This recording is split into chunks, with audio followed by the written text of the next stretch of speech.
बारामतीत विद्या प्रतिष्ठानच्या कार्यक्रमाच्या निमित्तानं पवार कुटुंबीय आणि गौतम अदानी एकत्र येणार. मात्र मंचावर शरद पवार आणि अजित पवारांमध्ये गौतम अदानींची आसन व्यवस्था.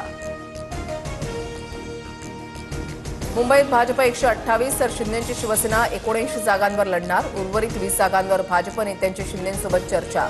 आज फडणवीसांसोबत चर्चा करून अंतिम निर्णय होणार.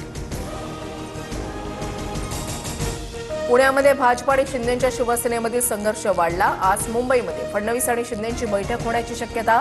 जागा वाटपाचा वाद आज मिटवला जाणार. मुंबईत अजित पवारांची राष्ट्रवादी स्वबळावर 100 जागा लढणार. प्रचाराची जबाबदारी नवाब मलिकांकडे. सूत्रांची माहिती, मलिकांना सोबत घेण्यास भाजप आणि शिंदे गटाचा विरोध. ठाण्यामध्ये भाजप शिवसेनेची 12 जागांवरून चर्चा अडली. भाजप शिवसेनेची तिसरी बैठकही निर्णयाविना. आज युतीबाबत निर्णय होण्याची शक्यता.